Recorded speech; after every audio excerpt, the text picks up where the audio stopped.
There is a place on this planet where the air is so thin that living there should shorten your life, and millions of people live there anyway.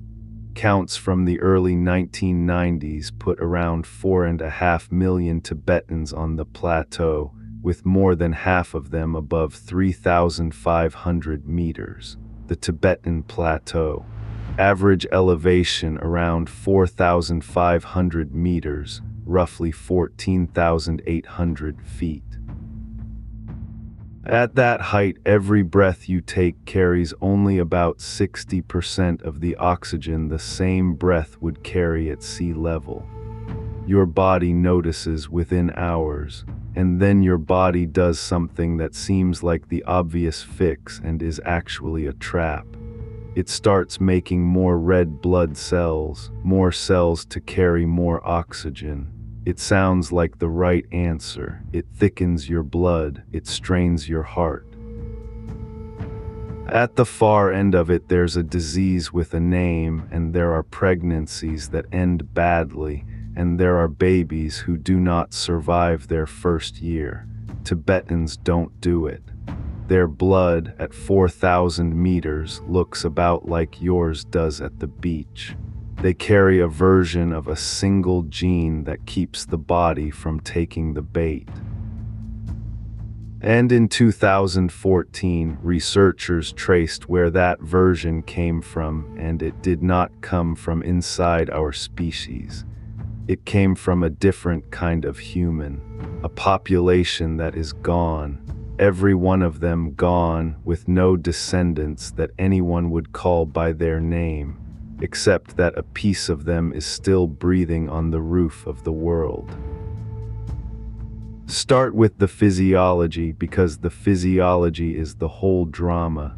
Take a person born at sea level and put them at 4,000 meters. Nothing is wrong with the air itself. It's the same 21% oxygen it always was. What's missing is pressure. There's less atmosphere stacked above you, so each lungful is thinner and less oxygen crosses into the blood. The body has a sensing system for exactly this. Cells all through your tissues measure oxygen constantly, and when it drops, a family of proteins called hypoxia-inducible factors switches on. They're a master switch. They turn on dozens of genes at once, genes for building new blood vessels, genes for changing how cells burn fuel, and one gene in particular that matters here.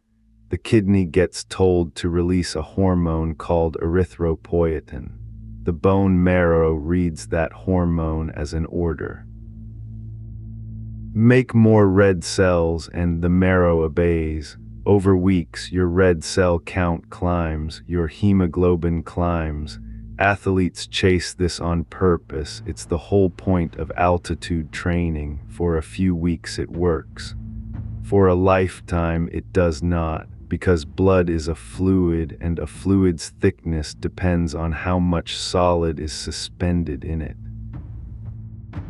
Push the red cell fraction high enough and blood stops behaving like water and starts behaving like syrup.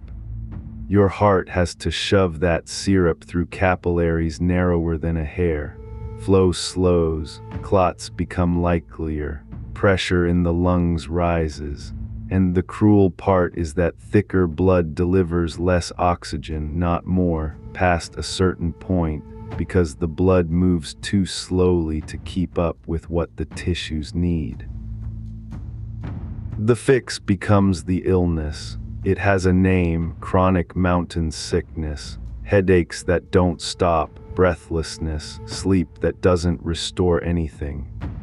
In the Andes, in the Peruvian mining city of Cerro de Pasco at about 4,300 meters, one study put the prevalence in adult men at roughly 15.5%, better than 1 in 7. Among Tibetans living just as high, measured against the same criteria, it comes out under 1%. And you can run that comparison inside one country. Han Chinese populations living on the Plateau, people whose recent ancestry is lowland, show rates around 5.5%. Tibetans on the same ground about 1.5 times the disease, same altitude, same weather, same water. The difference is inherited. And it gets sharper than adult illness because the place altitude presses hardest is pregnancy. A pregnancy is an oxygen negotiation. The placenta has to move oxygen from one bloodstream into another, and thickened maternal blood is bad plumbing for that job. Babies born at altitude to mothers without high-altitude ancestry tend to be smaller, not slightly. Birth weight falls measurably with every 1,000 meters of elevation, and small babies at altitude die more often.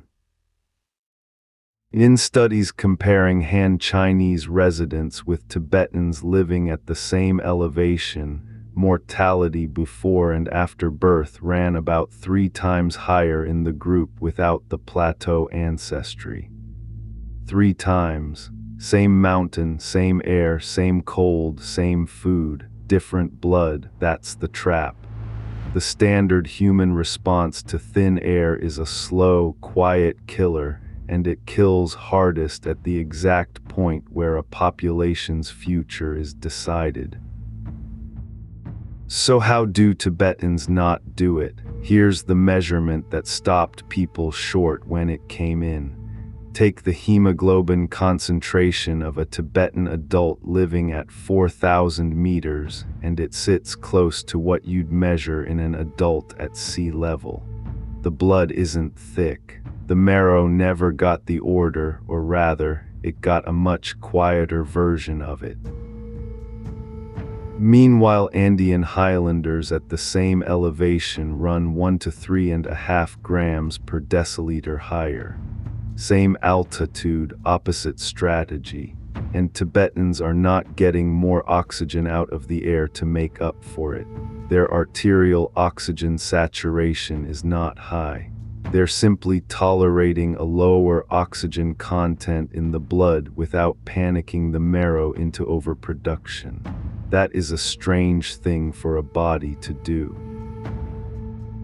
Every instinct of physiology says low oxygen means make more carriers. Let's give this a face and let's be honest about what we're doing. We're going to call her Sela. Sela is not a real person and never was. She's a device, a stand-in for a population, so this stops being an abstraction about alleles. Sela is a woman living high on the plateau, tens of thousands of years before any of this could be measured, and she carries a version of one gene that nobody around her has any way of knowing about. The gene is called EPAS1. It sits on chromosome 2 and it codes for one of those master switch proteins, the one physiologists call HIF2 alpha. It's a transcription factor. It doesn't do anything itself. It walks the genome and turns other genes on, and among the genes it turns on is the one that ends with erythropoietin telling the marrow to build. The Tibetan version turns that pathway down. Carriers of the derived variant show lower hemoglobin than people carrying the ancestral one. The switch still works, it just doesn't overreact. There's a measurement that shows how deep the blunting goes. In Sherpa populations, average erythropoietin in the blood at around 3,440 meters came out equal to what you'd measure in non-Sherpas at 1,300 meters. The hormone that tells the marrow to build is behaving as though they're 2,000 meters lower than they are. The alarm is wired quieter. And notice the shape of the adaptation because it is not what people expect. There's no extra organ. No enlarged lung, no new kind of blood. What changed is a setting on a control system that every human being already has. The Plateau didn't build Tibetans a new machine. It retuned the thermostat, and you can watch that difference turn into survival. In 2004, Cynthia Beale and her colleagues went into 14 villages in Tibet between 3,800 and 4,200 meters. They collected reproductive histories from 1,749 women across more than 900 households, and they sorted them by an inherited high oxygen saturation trait. The women in the high saturation group had lost, on average, about half a child, 0.48 deaths. The women in the low group had lost about 2.5, 2.53 versus 0.48, driven almost entirely by infant deaths. That gap is what natural selection looks like when you catch it in the act with a clipboard in living people. And the work didn't stop there. In 2024, Beale's team published a study of 417 ethnically Tibetan women in Upper Mustang in Nepal, all above 3,500 meters, all past childbearing age, so their full reproductive lives could be counted. The women who had borne the most children were not the ones with the most hemoglobin. They were the ones sitting near the middle of the distribution, ordinary hemoglobin, but with high oxygen saturation on it and strong blood flow into the lungs. Maximum oxygen delivered, minimum thickness. The body finding the efficient point instead of the extreme one. That is the trait, not tougher lungs, not a bigger heart, not grit, a refusal. The refusal to make the blood dangerous. Now the detective story, and it starts with a normal piece of science that returned an abnormal result. In the early 2010s, teams scanning Tibetan genomes for signs of natural selection kept getting the same hit, and it was not subtle. EPAS1 came back as the most extreme signal of selection anywhere in the Tibetan genome. So a team led by Emilia Huerta Sanchez went in close. They resequenced the region around EPAS1 at very high depth in 40 Tibetans and 40 Han Chinese. And what came out was the wrong shape. When a population adapts the ordinary way, a helpful mutation appears in one person and spreads. You see a small change surrounded by the local genetic background, and it looks related to everything nearby. This wasn't that, this was a block. A stretch of about 32,700 letters of DNA, 32.7 kilobases, sitting in Tibetan genomes as one intact unit. And it was too different from the surrounding human variation, too divergent. Blocks like that don't arise inside a population. There hasn't been time. Here's the logic, because it's the whole case. Every generation, when eggs and sperm are made, chromosomes get cut and reshuffled. That shuffling chews long stretches of inherited DNA into shorter and shorter pieces over time. So a long, unbroken, highly distinctive block is young. It arrived recently enough that the shuffling hasn't had time to break it up. But the sequence inside it is old enough to have drifted far away from anything else in the modern human range. Long and recent on the outside, deeply divergent on the inside. There's only one way to get both at once. It didn't evolve here, it was delivered. Inside that block sat a signature, 5 specific positions that always travel together.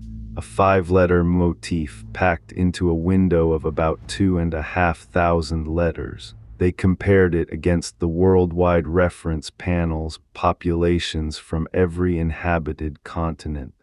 The motif was essentially nowhere, not in Europeans, not in Africans, not in the Americas.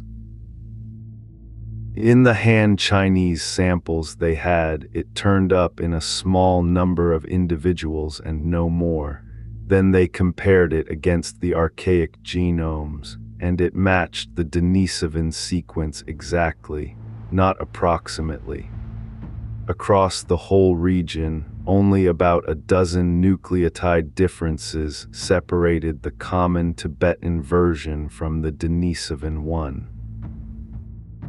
Which is the point where you have to stop and ask who the Denisovans were, and the honest answer is that in 2010, nobody knew they existed. In 2008, in Denisova cave in southern Siberia, excavators recovered a fragment of a finger bone, a single joint of one finger from a girl.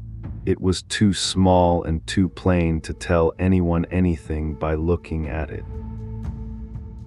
But the cold had preserved DNA in it, and in 2010 Svante Pääbo's group sequenced it. The genome that came out was not modern human and was not Neanderthal.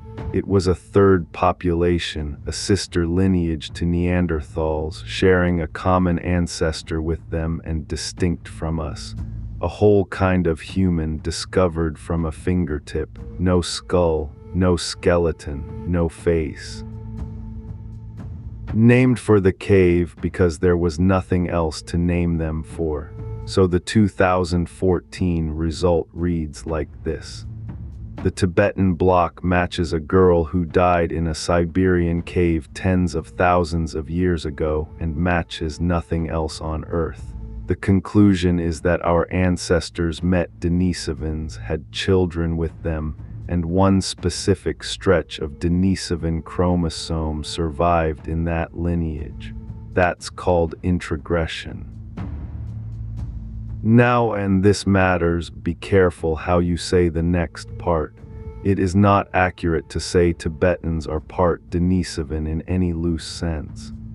Genome-wide, Denisovan ancestry across East Asian populations is estimated somewhere between about 0.06% and 0.5%. It is a trace. Modeling of Tibetan history has used a figure as low as 0.1% for the admixture pulse itself.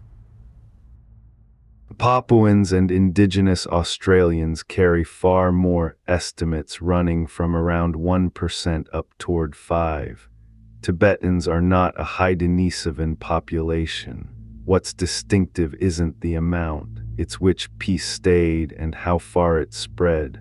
Almost all of the Denisovan DNA that entered that lineage was diluted away over tens of thousands of years. This one block was not, because this one block was worth something. In 2021, a team went back at this with genome data from 78 Tibetan individuals, specifically to work out which meeting delivered it. Because there wasn't one meeting. The genetic evidence points to more than one separate pulse of Denisovan ancestry into Asian populations from Denisovan groups that had already diverged from each other. Their conclusion was that the EPAS1 block came in through the pulse specific to East Asians, and they used the surviving lengths of the introgressed segments to put a clock on it. Estimates put the introgression event that carried it at around 48,700 years ago, with a wide confidence range, 16,000 to about 59,500. And here's the part people skip. The variant then sat there doing nothing in particular for a very long time. The same work estimates that strong selection on it only began around 9,000 years ago, with a range from about 2,500 to 42,000. which lines up with when people started living on the plateau permanently rather than passing through it. The gene wasn't valuable until somebody decided to stay. Today, that block is carried by roughly 80 to 86% of Tibetans sampled. From a trace of archaic ancestry to a near-universal feature of a living population, because at 4,000 meters it decides which children live, which leaves an obvious hole in the story. Denisova cave is in Siberia at about 700 meters. That is not high altitude.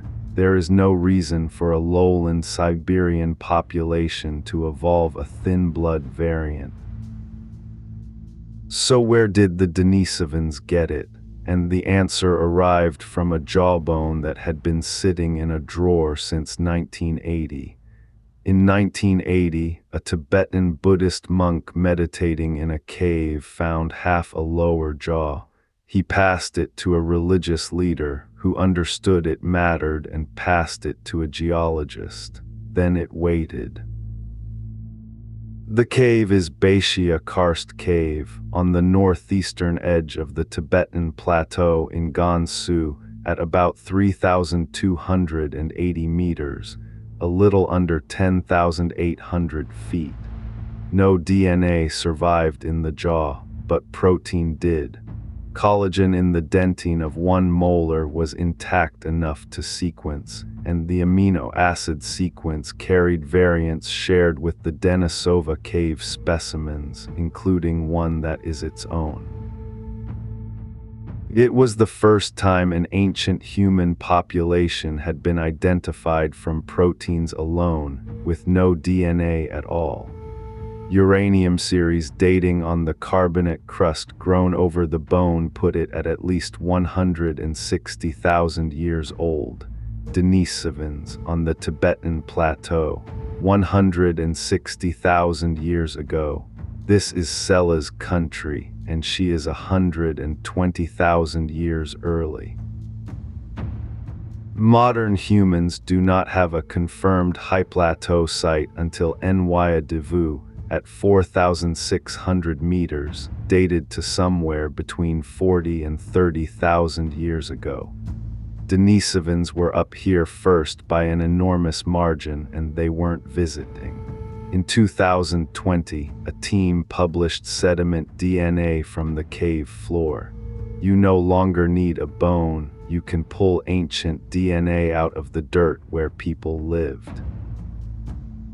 They recovered Denisovan mitochondrial DNA from layers deposited around 100,000 years ago, and again around 60,000, and possibly as recently as around 45,000.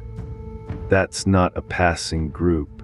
That's a population using one cave on and off across tens of thousands of years at altitude.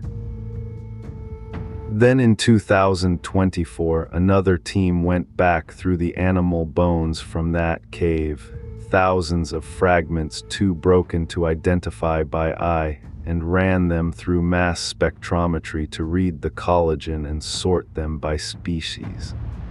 Among them they found a rib, human, and the protein said Denisovan. It dates to between 48 and 32,000 years ago. The same work reconstructed what they were eating. Blue sheep, barrel, wild yak, gazelle, also carnivores, small mammals, birds. There are cut marks, there are bones broken open for marrow, there are bones worked into tools. This is a population that had solved the plateau, not survived it once, solved it well enough to keep coming back for over 100,000 years, hunting the animals that live where almost nothing does. And they did it through a full glacial cycle. The jaw predates the last interglacial. The rib comes from the depths of the last ice age. Between those two bones, this cave watched the climate swing to its worst and back, and the same population kept using it. That's the context that makes the gene make sense. Selection needs pressure and it needs time, and here is 130,000 years of both, applied to bodies living in air that thin. And that's the missing piece. The variant didn't have to be lucky. There was a population up here for 100,000 years with hard selection acting on exactly this problem, and they were the ones who solved it. By the time modern humans arrived, the answer already existed in a body that already lived here. It just needed to be handed over. Here's what actually happened, stripped of drama. Somewhere in Asia, tens of thousands of years ago, modern humans and Denisovans met. We know almost nothing about those encounters. We don't know what they looked like or how often or whether they were welcome. All we have is the residue in the genome. Children were born, some of them had children, and a piece of Denisovan chromosome entered our species and stayed. Then the Denisovans ended. Not dramatically as far as anyone can tell, absorbed, outnumbered, thinned out, gone. There is no living population anyone would call Denisovan. For most of the time our species has existed, we didn't know they had ever been there. Everything we know about them comes from a finger bone, a jaw, a rib, some teeth, and dirt. And in 2025 that got one step less abstract, when researchers linked a nearly complete skull from Harbin in northeastern China, over 146,000 years old, to the Denisovan lineage. They recovered proteins from it and mitochondrial DNA out of the hardened dental plaque on its teeth, and the sequence fell inside Denisovan variation. After 15 years of a population with no face, there's a face. Which brings us back to a woman on a plateau at 4,000 meters, breathing normally. She is not part Denisovan in any meaningful sense. Genome-wide, the archaic trace is a fraction of a percent. What she carries is one block, about 32,000 letters long, that came into her ancestor's genome whole, and that block is why her blood stays thin. It's why she is unlikely to get chronic mountain sickness. It's part of why her pregnancies at 14,000 feet work. Be careful about how far you push that, though, because the science is not finished. Work published in 2024 argues that EPAS1, on its own, explains only an indirect part of the high-altitude phenotype.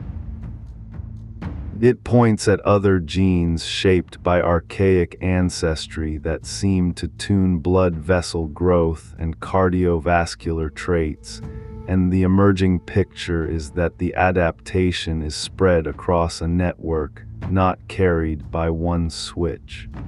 The frequency numbers argue too.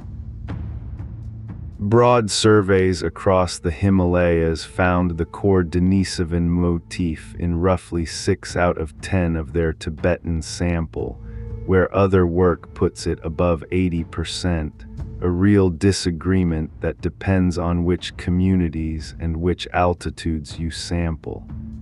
What holds across all of it is the correlation.